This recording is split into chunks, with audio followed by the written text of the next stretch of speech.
Akko tweeted this morning, I need someone to say something spicy so we can have good drama again. So be sure to be extra combative so he has someone to make drama content with. Yeah, I don't think I'm going to agree with what he says, but I'm going to listen. My visions are not the same as the others. What's good, ladies and gentlemen? Aklon here, and of course, welcome back to each and every one of you. It is pretty early. I have only just woken up. I literally have my coffee next to me. I haven't even had a sip of that yet. That is how desperately I need to talk to you guys. I can't have coffee now. This is important. We have a problem, and it feels like I say that quite often nowadays because, well, first and foremost, there is a lot to be excited for. The next expansion is going to be Void, obviously, right? But I don't think we always appreciate just what that means. Let's think back to the last time we've had Void-related expansions, Legion and Battle for Azeroth, and that was the golden era of World of Warcraft speculation. Just because of the nature of the Void, you get whispers and you get all sorts of exciting stuff. Yeah, I guess we should thank Steve Denuser for that, considering he's the one that wrote the Whispers of Il'gynoth, and almost all of the N'Zoth dialogue as well. So, the golden era of WoW speculation is the time where Steve Denuser was allowed to write the whispers and shit that actually led us to where we are now. So, just remember that. That happens. And this is no different, ladies and gentlemen. So the War Within, Midnight, I mean, come on. How's that not going to be Void stuff? And then the Last Titan, almost guaranteed, going to be something really, really cool.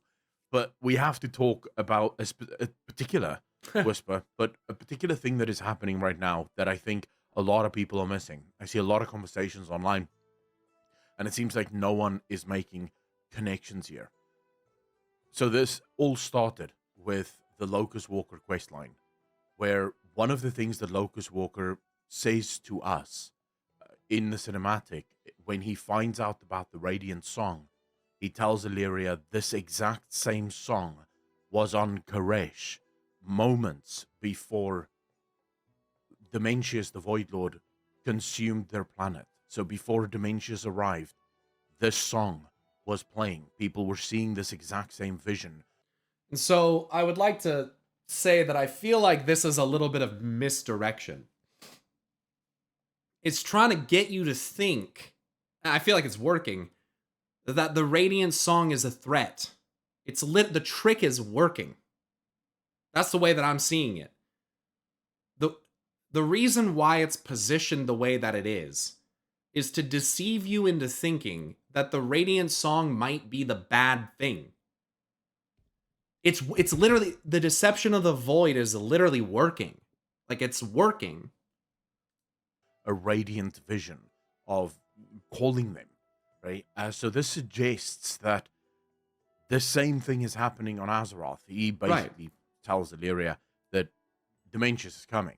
The Void Lords are coming, because this is exactly what happened on Koresh. Right, but what he's implying is that the Radiant Song is twisted into something else that brings the Void Lords, not that the Radiant Song brings the Void Lords itself. Like, yes, if the Radiant Song happening can be manipulated by the Void to allow for some kind of different outcome, then, like, yes, that's one thing. But it doesn't mean that the Radiant Song is, like, inherently a bad thing, or that it's like a deception. That's what I want people to be very careful of. And I could be wrong, I'm gonna listen to the rest of this video, but you gotta be really careful not to fall into that trap. I started thinking about this, and I was like, wait, I don't like that. Well, what are you talking about? How is it possible? So first and foremost, there has never been, I want to be clear on this, there has never been any confirmation that Koresh had a world soul. Ever. It has never even been stated. Correct. Yeah, that's never been said. Yeah, no, not in Chronicle, not in nothing. And of course, I mean, of course they wouldn't tell you that. The Titans don't want you to know that the world soul of Azeroth could have been inside of another planet. You know? They don't want you to know that. They want us to think that Azeroth is from this world and that our world is its own little thing and, like, you know, but that's not true. That's not true. And so what we know about Koresh in Chronicle, I don't just want to say it's Titan perspective, so it's not true, because I feel like that's such a lazy cop-out way of explaining these things.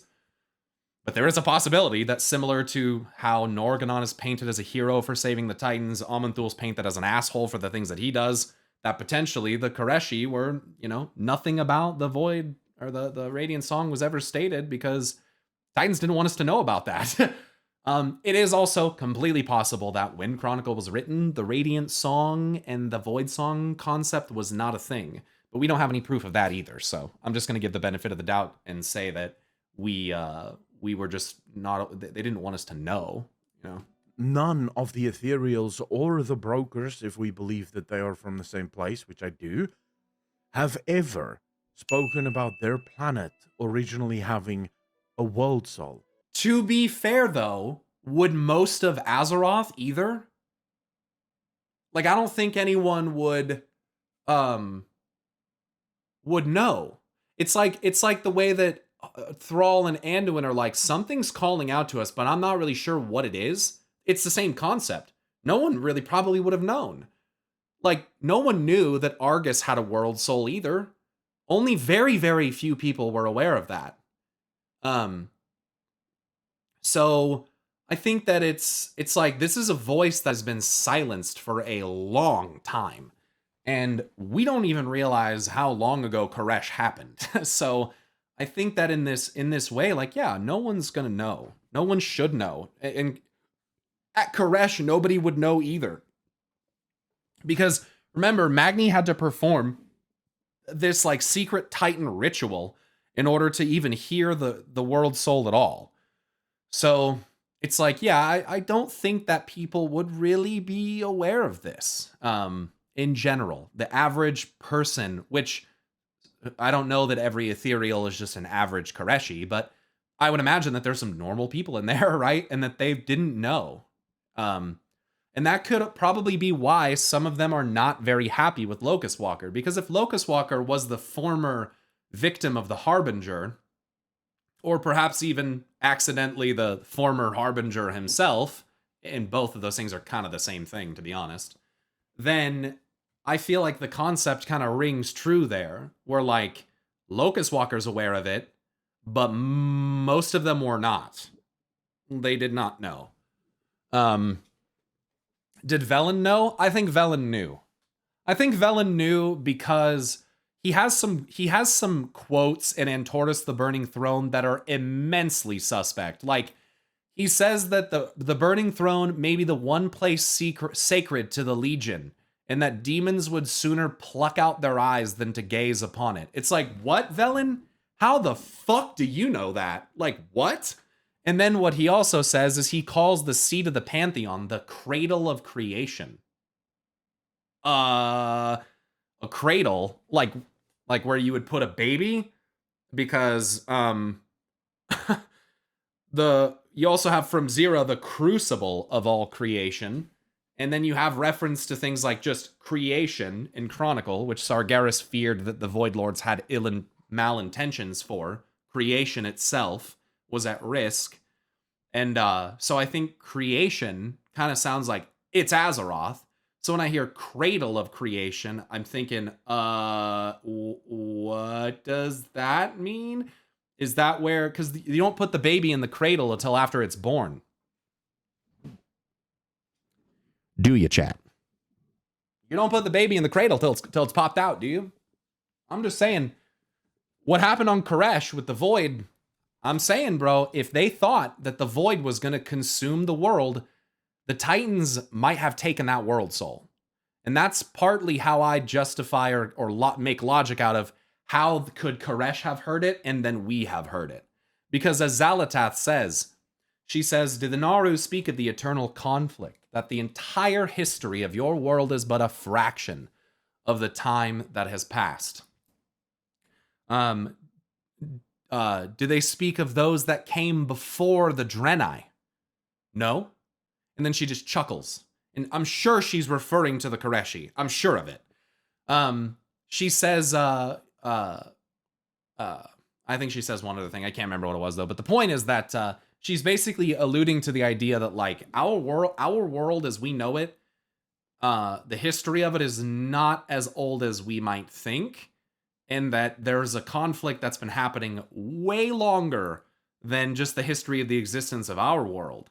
And so I like to think of like, man, maybe those arcane rifts and shit that were opened up when Dementius came, maybe that has something to do with the Titans basically like ripping holes into reality, trying to get rid of, trying to suck the world soul out or something.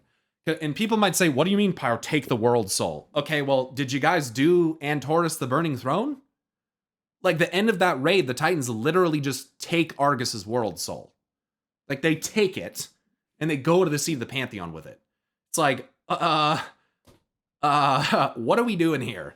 It proves that Titans can remove a world soul from a fucking planet. Like, Argus proves that concept. And the world, although destroyed because of what's happened, it doesn't like blow up. It doesn't like die. Like Argus, like what it suggests to me is that potentially that these souls, these spirits, they're probably being put into bodies. And Azeroth's is probably one that's a body that you never can wake up. Like it's a permanently dreaming body or something like that. And it just freaks me out because it's just like if the Titans can move around world souls, then what's to say that like in the end that they don't come and try to take it? That which you have stolen will be your undoing. I mean, maybe their intent is to steal more shit. I mean, isn't that kind of what we think they've done with much of the technology on Azeroth, Forge of Origination, and a lot of the primal races which have been ordered into other shit, Yongal, trolls, should I say more? I mean, there's a lot of things that the Titans have influenced. Fucking literal humanoids in terms of like dwarves and shit of that nature. Like, I mean, they you know, it's kind of scary, right? What if they could remove that world soul and run away with it?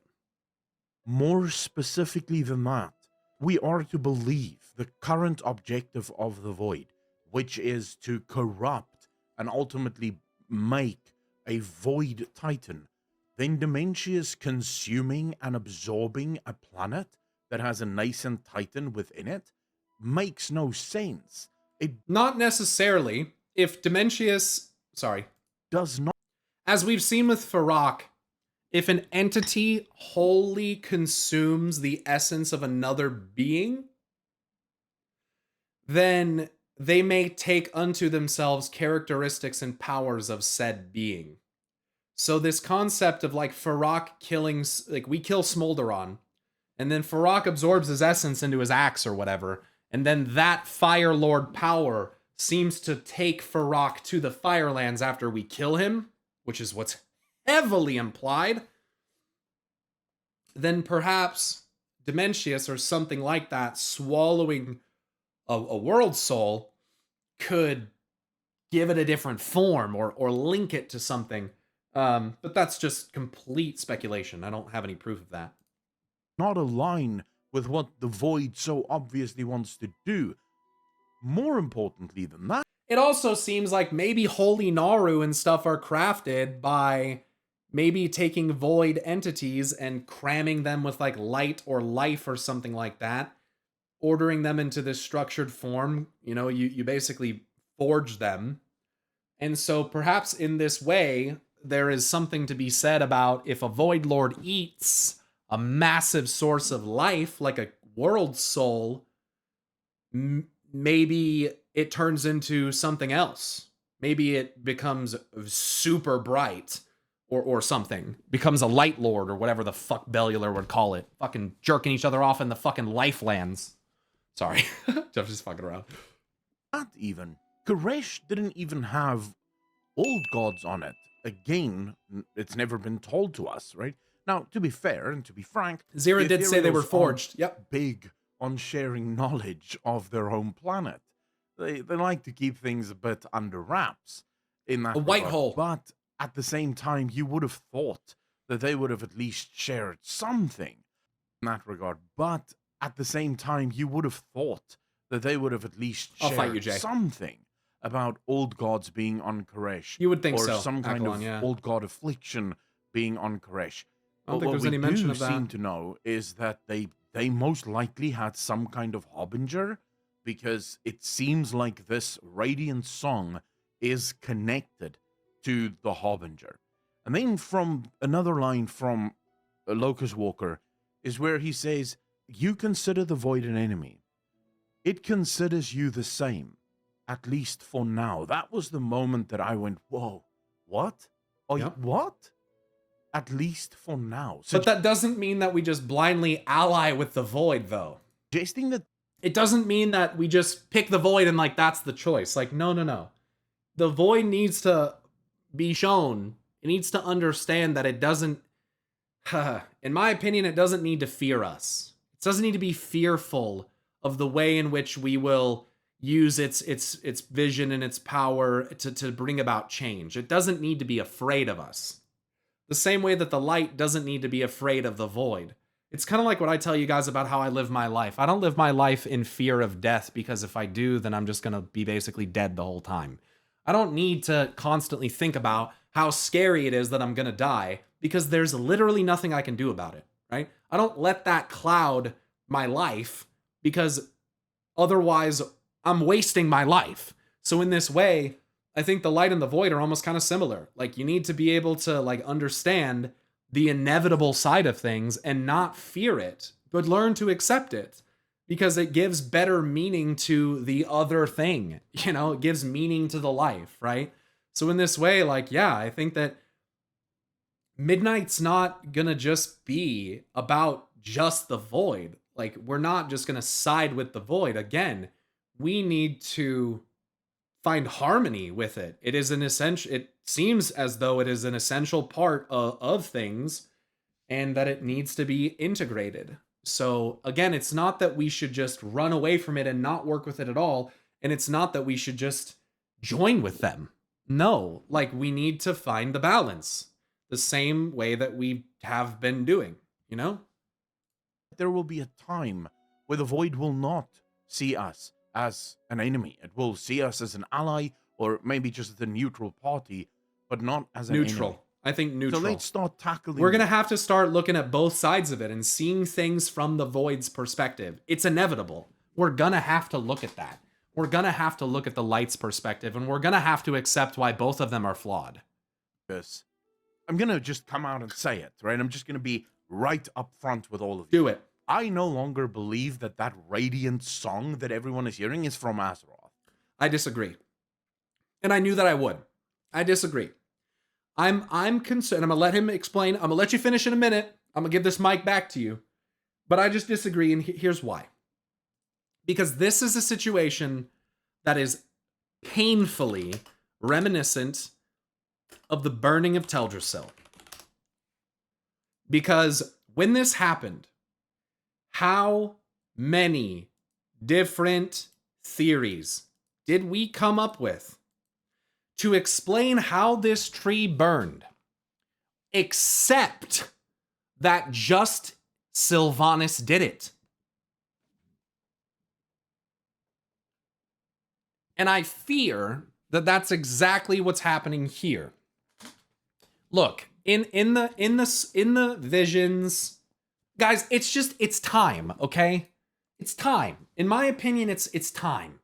Enough of this. This is not a shot at Akalon. I love him, love his ideas or whatever. I don't agree with this one. It's showing us the world soul. Fucking finally, it's showing us the world soul.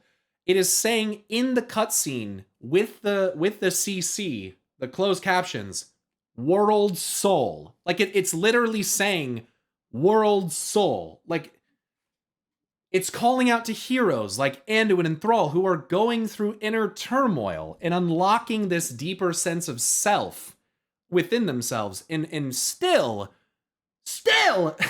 we think that it's not Azeroth. And so I just think that we really need to just be careful. I'm not saying that it's not possible. I'm just saying that the deception storyline doesn't tend to work out very well. Didn't work very well with the jailer. I don't think that it's going to work well if you start pretending that the world soul of Azeroth is some kind of deception. I just don't think that's the case, man. I think that once again, it's like this Sylvanas situation. We're overcomplicating something that doesn't need to be overcomplicated. And this is an example of Occam's razor, it is. I spelled it wrong. It's a principle from no, that's not the right one. We're not looking for yeah, it is Occam's razor. Occam's razor is essentially another way of saying it's that the more assumptions you have to make, the more unlikely an explanation. Right? So basically, an event that has two possible explanations, the explanation that requires the fewest assumptions is usually correct. So the fewest assumptions in this case is that the world soul we see is Azeroth, and that the Radiant Song is hers. You know? And so I think that in this, I guess in this way, like, it's just, we're looking sometimes for this mystique, this deeper sense of mystery and deceit, but that's what the Void Song and what Xal'atath is, and it's overt and it's clear. It's I think Blizzard is trying to be a little bit more direct in their storytelling because it didn't work very well the last couple expansions. So they need to be direct. And so I don't think that this is not Azeroth. I can't understand that. I get it from a I kind of get it, but I don't think that it's what's going to happen. I think that at this point, like, we should let the hope in our hearts grow. Like, we should think that it's Azeroth. We should hope, like, holy fuck, she's fucking waking up. Like, what can we do to further this? Like, again, the whole Locust Walker thing with Xal'atath is working. Like I said at the start of this video, the reason why they position it as they do is to make you think about that possibility. It's to make you doubt it. It's to make you question it. Oh, is it really Azeroth, or is it something else? It's working. It's, again, this is textbook Xal'atath manipulation. It's literally textbook. And so again, I just think that's my opinion on it. I'm gonna listen to the rest of this, but I don't think you're gonna hear me agreeing with the idea that this world soul and that the Radiant Song isn't Azeroth. It's literally aligns with everything that I have tried to tell people about Azeroth. Original soul, light of creation, creation itself, like radiant beyond belief. I mean, here we are, you know? And it's just like, so I just can't get behind this idea. And it's no disrespect to Akalon. I just think sometimes we overcomplicate things when we maybe don't need to. I don't believe it because I don't think Azeroth has ever spoken to any of us ever, including Magni, who claimed to be the voice of Azeroth. Yeah, that I'm willing to say. I'm not so sure if that's true. And my newest video today, I think, is very interesting because we talk about Magni. We talk about his color and that he's blue. And we talk about impurities and diamonds. We talk about the color spectrum and refraction of light in the division of a single beam of white light into the visible color spectrum. And I think it's very relevant. I would highly recommend checking it out. And I'll tell you why. Everything that Magni had us do in Legion and in BFA led fundamentally to the freeing of N'Zoth. And I remember at the time making a video and asking, why the hell did everything Azeroth tell us lead to the freeing of N'Zoth? Like, why would that happen? And people say to me, well, because Azeroth wanted us to free and then kill N'Zoth, which is fine if that is what... If that is truly what it is, that's fine. But now I actually believe that N'Zoth and the other old gods want to die. Yeah. Yeah, for sure. That's exactly what they wanted. Yeah. They wanted us to come and slay them with mortal blades so that they could be freed. That's exactly what it is. They were all in prison, and we showed up and killed them. Like, come on. Yeah, I totally agree. That's exactly what happened. If that is truly what it is, that's fine. But now I actually He's believe going to be that remade. N'Zoth and the other old gods want to die. The old gods, you have to think about it like this. They are not individual Buckle up entities. for that. They're not entities that have their own wants, needs, and desires. They don't want to go to the bar on a Friday night and have a bit of Wookiee afterwards, right? That's not what they're interested in. The old gods have one simple objective. What? Have a bit of Wookiee?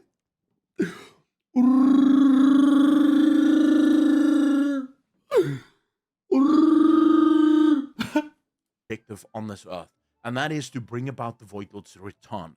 Why? Because they themselves are fragments of the Void Lords. They themselves, and this is only if we're believing the Titans. There are obviously other speculation theories. Myself and Pyro have spoken at length about some of the theories that could actually be true, and that the old gods may actually not even be of the Void. My current theory actually doesn't have them of the Void, but do have them serving the Void. But anyways, we're not going to go there because there is also a lot of information that suggests that they may actually be from the Void. So I'm just going to go with what we know right now, and that is that they are of the Void. They are of the Void. They're fragments of the Void Lords. This means that they only live... Yeah, that is what that's what we're told. Yes. Is that the Void Lords pooled their powers and created the old gods and sent them into the cosmos. Serve. That's it. They don't have anything outside of that. They don't have any of their own goals. And so, the one thing that they are on this earth to do is to bring about the Void Lord's return. Originally, the idea was that all of these old gods would keep corrupting, keep growing, fighting amongst themselves until only one remained, and the one would have absorbed all of the others. At that point, that one would use all of their power in conjunction with something, we don't know, maybe the world soul, maybe the waters of the Well of Eternity, because remember, I have a theory also there that I don't actually think the Well of Eternity was created because of Yisrosh being ripped out of the planet. I actually think that that was a purposeful creation because of where Yisrosh was settled. They wanted to have that spot for some reason or another. But never mind that. They would use something to take all of that essence, all of that power that's now built up, and funnel that with force into this thing to create a stable portal that would allow for Void Lords to come through. So they've always only lived so that they may die. And now all of that is happening again. We now have Xal'atath in Ulduar, probably collecting the essence of the remaining essence of Yogg-Saron, right? So she went back in time. She collected Galakron's essence, which contains trace amounts of Yogg-Saron's essence, but also a crap ton of Decay essence, because we know that Decay is sort of missing currently on Azeroth. He kind of lost me there. What we pull out of there is the Void, which doesn't seem like the Decay that I was expecting. So he must have a different opinion about like what Decay is. I think Decay is very much linked to the Void, similar to how Stasis and or Spirit is very much linked to the Light. But I don't know if I'd say they're one and the same. I'm also not really sure where he gets it from that there's Yogg-Saron. I guess I understand. He says that Yogg-Saron's essence is inside of it because of the Keeper logs that said that they believe that Yogg-Saron was what corrupted the water that he was drinking, which is what fucked him up. But I'm actually not so sure about that, because once again, what we're told in stories and in books does not align with what we see with our own eyes. And so when we do the Fall of Galakrond, the Dawn of the Infinite, Galakrond isn't necrotic and rotting, and he doesn't have a bunch of a ton of different eyeballs, and he doesn't have appendages growing off of him. None of that stuff is true. Literally, none of that was true. We find him, and he appears to be made out of maybe even some kind of grayish or silver material. We see that not only is he not openly necrotic, but his claw is stuck into what appears to be serenite on the ground that is being rejected by his body and falling out, literally, onto the ground, where it is animating the dead drakes, which we were previously led to believe had been consumed by Galakron and then vomited up as necrotic proto-drakes, which was a fucking lie, by the way. So, again, this is a situation of like, why are we trusting what we were told in a book more so than what we see with our own eyes? Can we see this somewhere? Yeah, by playing the game. Do the dungeon. Yeah. Because we know that Decay is sort of missing currently on Azeroth. I just don't I don't agree that Decay is not present on Azeroth. I think that I think that it may not be represented perhaps as naturally as it should be. But I don't agree that there's like no, I don't know. I guess maybe it's just down to interpretation. This is where being able to discuss it with him would be better, right? Because it's just nuanced conversation. So she collected that. She's now in Ulduar to probably collect the remaining essence of Yogg-Saron. She probably already has the essence of N'Zoth because that was in the blade Xal'atath, right? So she probably already has that. We'll probably see some kind of questline that takes her to that.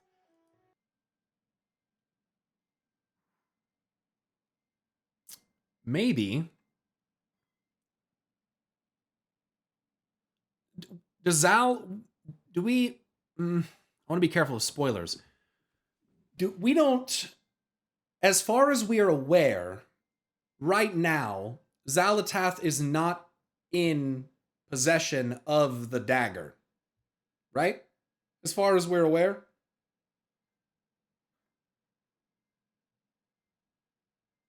The dagger went poof.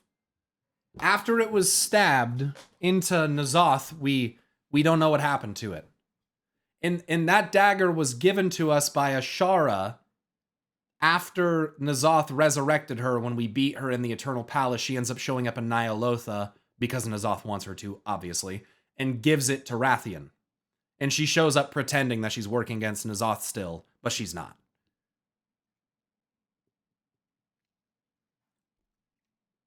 Probably not. Anyway. All of the essence of all of the old gods all over Azeroth, and this all goes into a device known as the Dark Heart. And that Dark Heart will then be taken either to the Sunwell, because I do think the Sunwell is important. If you read the short story with Illyria, as soon as she steps into Silvermoon, the Void goes nuts. They want to continue to the Sunwell and finish their communion, is what they called it. So clearly the Sunwell has some incredible power, and they want it for themselves. It's theirs, and they want her to take it for herself. So there's clearly going to be something there. We already know that Midnight takes us to Quel'Thalas, and it's going to take place there. So the Sunwell is going to be so involved in all of this.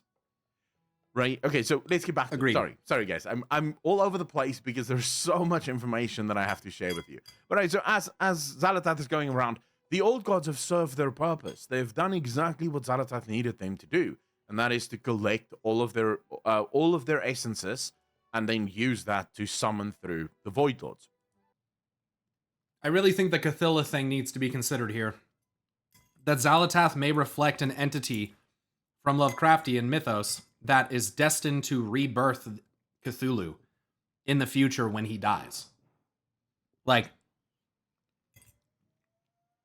what we expect, I don't know, man.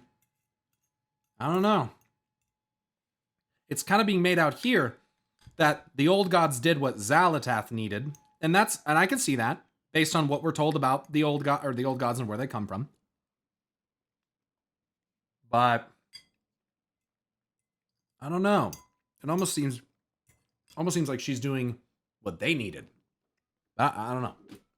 Now let's get to this Radiant song. The first thing that bothered me about the Radiant song is the fact that it is exactly the same as the one on Azeroth. Why would two different nascent titans talk and communicate in exactly the same way? That's a great question, Akalon.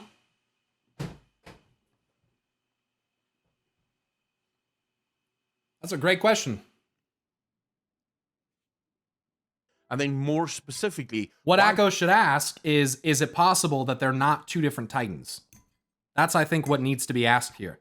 The assumption is being made, oh, it's just two different titans. You know what I'm saying? What he asks himself there is really important. To summon through the Void Lords. Now let's get to this Radiant song. The first thing that bothered me about the Radiant song is the fact that it is exactly the same as the one on Azeroth. Why would two different nascent titans talk and communicate in exactly the same way? Because they're probably the same titan. It's probably not two different titans. You know? That's why. It could be two separate beings that are part of a whole being, but I don't think it's two separate beings. That's the problem. It's the very question that he's asking, right? Why would it be like that?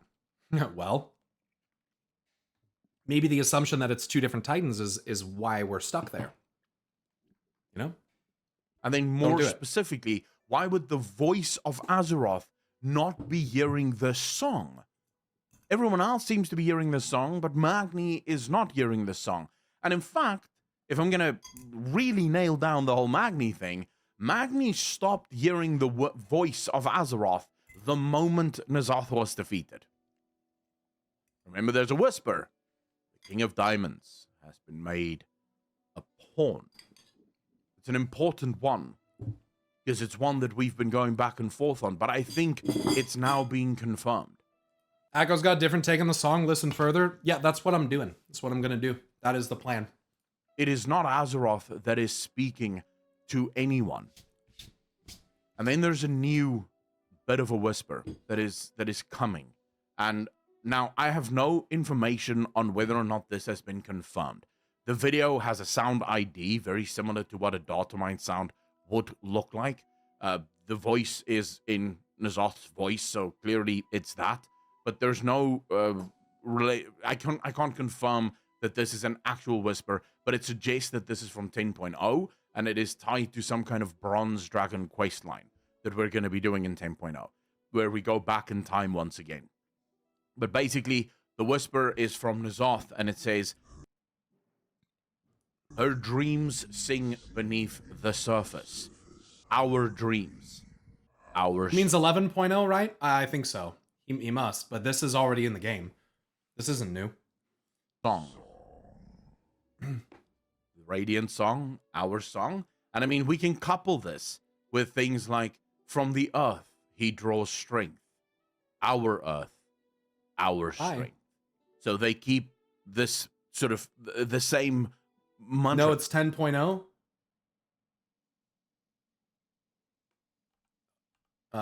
Maybe I misunderstood what he was saying. That this is an actual whisper, but it suggests voice is no information on whether or not to anyone. Hold on. And then there's a new bit of a whisper that is coming. And now I have no information on whether or not this has been confirmed. The video has a sound ID very similar to what a data mine sound would look like. The voice is in N'Zoth's voice, so clearly it's that. But there's no I can't confirm that this is an actual whisper, but it suggests that this is from 10.0 and it is tied to some kind of Bronze Dragon questline that we're going to be doing in 10.0, where we go back in time once again. But basically, How old is this VOD? This is new, right? This is in the game. This is already in the game. He must mean 11.0. He must mean that, but doesn't realize that it's already in the game. That's what I'm trying to say. Like this is the Chromie questline where we go and save a Chromie and Eternus. It's one of the random triggered dialogues that N'Zoth can have when you're in Ny'alotha. This is in the game.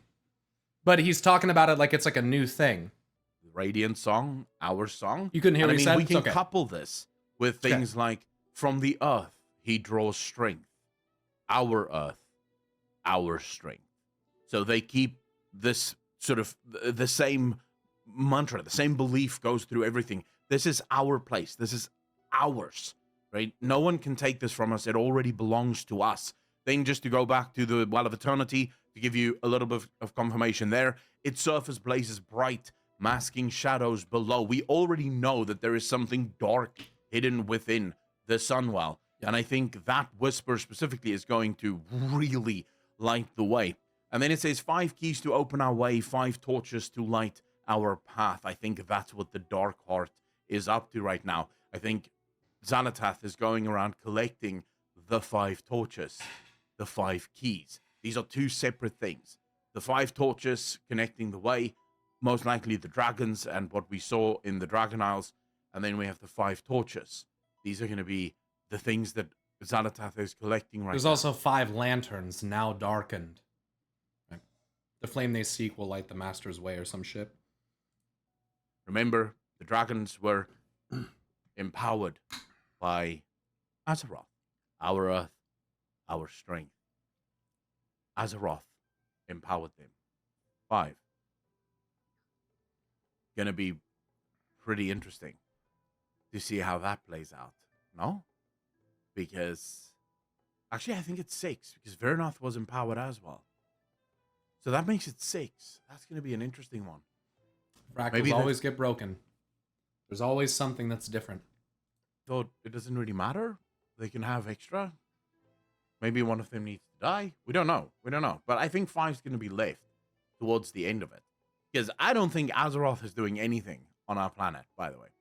No, I don't.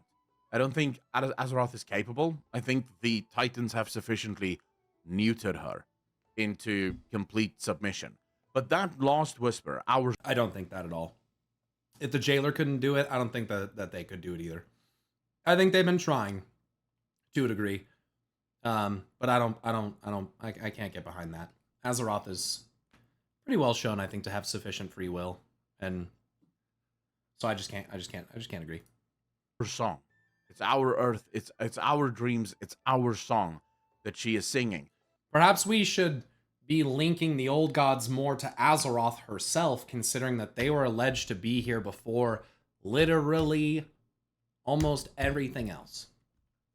There are stories of them falling from the sky from some of the most ancient races. So there is that as well. And we don't know anything about the time frame before that besides the presence of the elementals and what we're told in legends. So it is possible that what he's talking about is clearly the Void Song. What he's saying is our dreams, our song, the Void Song. The intent is to make Azeroth sing that instead of the Radiant Song. I could fuck with that. I could totally get behind that. I get it with the whole Void Lords thing. It makes sense in that regard. Fine. Whatever. I'm cool with that. Is one of the biggest ones. If that is true, then 100% we are not looking at Azeroth's voice here. It is not Azeroth speaking to us. It has never been Azeroth. I don't think so. It has. I think it's fine. I think it finally is Azeroth. I think we've used her power and we've done. I don't know, man. The dragon aspect's getting blessed, and then saying that it's not the power of the Titans is like that it's Azeroth herself. I mean, I think that we shouldn't ignore that. Like, I think that that's true, and like that kind of confirms the whole point of. I just can't follow this Radiant Song isn't her. Everything about her, I've always thought should be Radiant. I don't know. So for me, it all makes sense, and I just can't. I think again, the manipulation factor is that if we're tricked into making the decisions to bring about the Void Song, then that's what's going to happen. And we have an opportunity here to take fate within our grasp and to awaken Azeroth. We have an opportunity here, and we need to do it. Don't trick yourself into thinking that you're falling for some ultimate evil. At the end of the day, guys, this is a video game. You know? At the end of the day, they're going to do the stuff that's sometimes direct.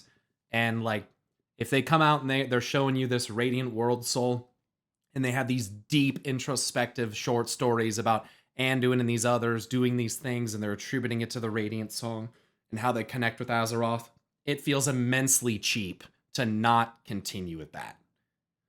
You know? Seems like a really bad decision. To do all of that, get, you know, I like the idea, but yeah, I just don't believe it's not Azeroth. Yeah, I can conceptually get where it comes from. But I think that what I think is that, again, the threat is that we fall for this type of shit. Like, this is what happened to Koresh. Like, there's probably people that, you know, had this type of mindset, and that led to their downfall. So I would be very careful about being like, oh, it's not Azeroth, because like we are finally hearing from her. We are finally getting her power. The World Soul Saga is about the World Soul of Azeroth, and so I just don't see them pulling the rug out from underneath us. I just don't see that. What if it's all just a camouflage? What if Sargeras is a Void Lord? Like, you know what I mean? I don't. What does that mean? Has always been N'Zoth. It has always been the Void. It is the Void directing us now. And I think, by the way, Locust Walker, also a complete plant, like a 100% industry plant. He is there because he knows, or the Void knows, that they can't come to Illyria and just straight up tell her, listen here, the Void isn't that bad. So Locust Walker's job. Locust Walker. What a great Freudian slip, dude, in the context of this conversation. Also, do you guys notice, this could just be my opinion, but the harness around Locust Walker's neck looks like a sun. It looks like almost like rays coming off of a sun. Anyway, it's probably unrelated and doesn't mean anything. Is to slowly but surely get Illyria to accept the Void, and once she Or even has an eye. accepted the Void sufficiently, it will be revealed to her that the Void is in fact not the enemy that we had thought of them to be. I think back. Oh, I certainly think they are. In my opinion, anyway, I certainly think they are the enemy that we think they are. But I think that we also thought that about Death because of the way that Death was acting. Right? Death isn't an inherently evil thing. And the Void isn't inherently evil by its nature necessarily either. But does that mean it's not our enemy? No. Just the same way that if an army of light showed up to like exert their will upon us, we would still call that the enemy. It would still be bad, even if they're doing it for righteous reasons. You know?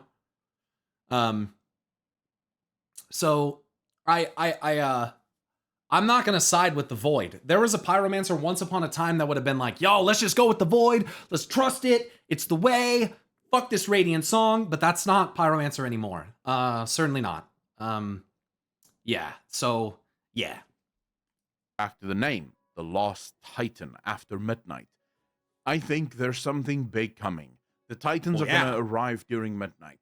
And we are going to find out that the Titans do not care about life on Azeroth. Iridikron's message to Chromie.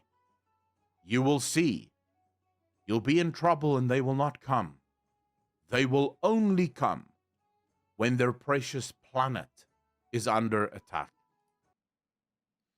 In my opinion, that interpretation almost just suggests that what happened on Koresh is exactly what I think it is. That they were gonna summon in this void entity, this void song, and then the Titans were like, nope, that's not happening, and they showed up and they took it away. Like, because we saw that they performed a ritual on their seat that allowed them to remove the world soul of Argus from the planet to their seat. We know they can do it. So, I don't know, you guys seem to go too meta into all that cosmic stuff. You can think whatever you want, bro. Think whatever you want, man. That's when the Titans will arrive. Iridikron's voice, it's prophetic, because we can actually measure. So why is Azeroth the last Titan? She's not. She's not. It's a deception. If she's not the last, but the first. Drown her and you will see.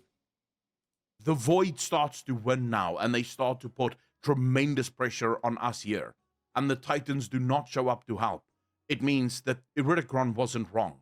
And if the Void finally starts to threaten Azeroth... Well, let me add an additional layer here. There is an opportunity for the Titans to understand and foresee this coming darkness. I'm sure they know it's there. And there could be this twist that they hope that we will not succumb to it. And that we will find a way to find balance between something that maybe they couldn't even do. Again, Xal'atath says, the research into the Void here is commendable, but ultimately futile. How could they possibly hope to understand what the Titans did not? And I think that what's being leveraged here is mortals' ability to kind of break down and understand different forces. And there is a possibility that what the Titans have done here is they've orchestrated a very timely arrival of the Void.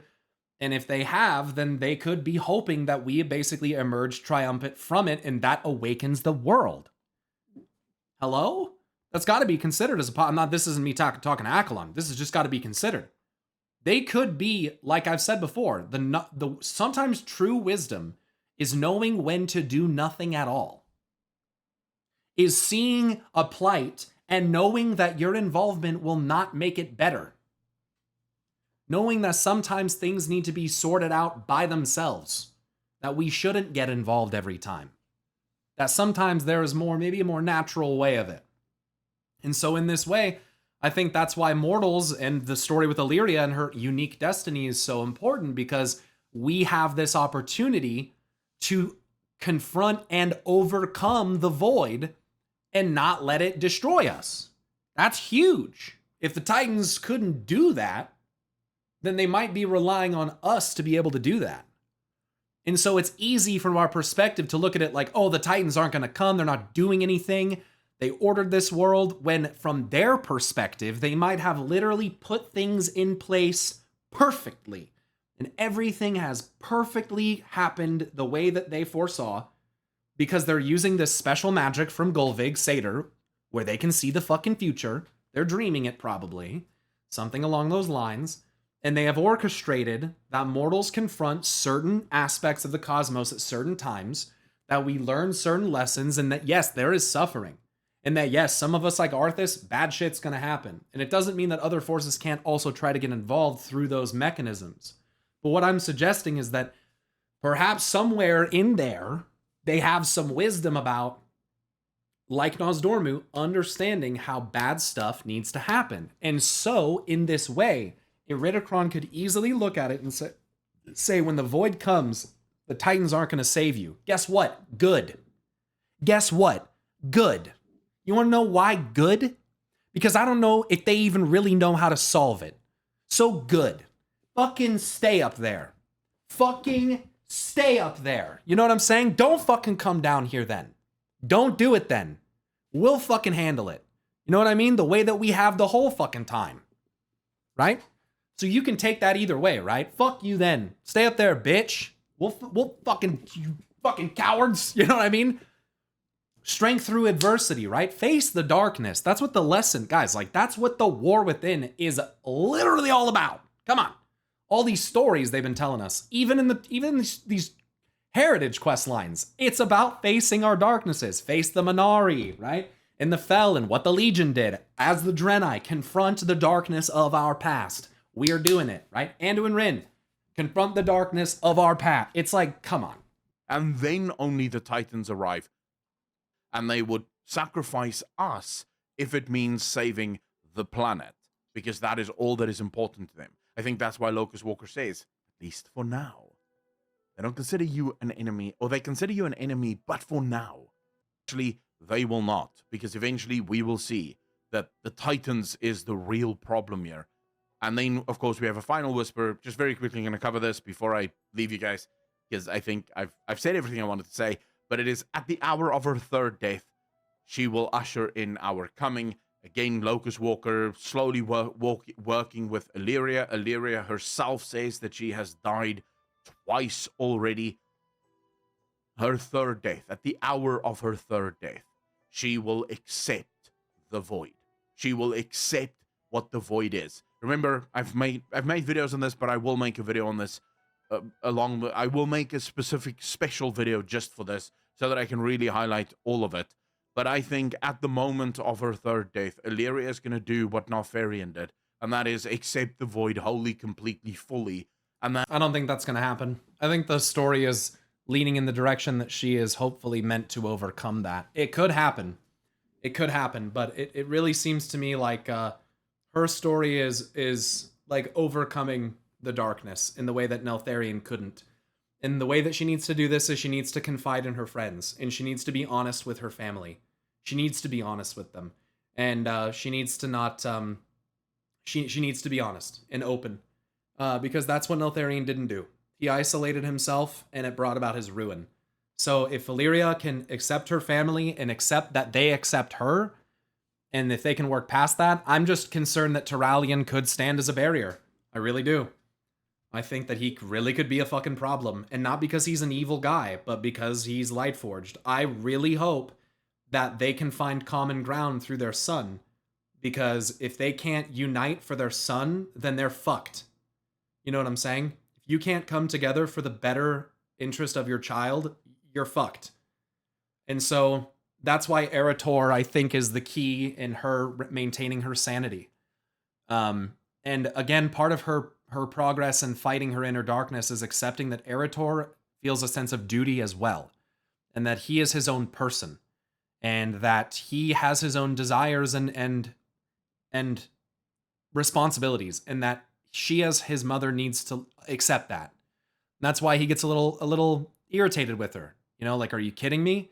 You know, don't talk to me like I'm a child. I'm not a child anymore. And honestly, you know, when you took off and went to fight your war, you kind of relinquished your right to kind of like to judge me in that way.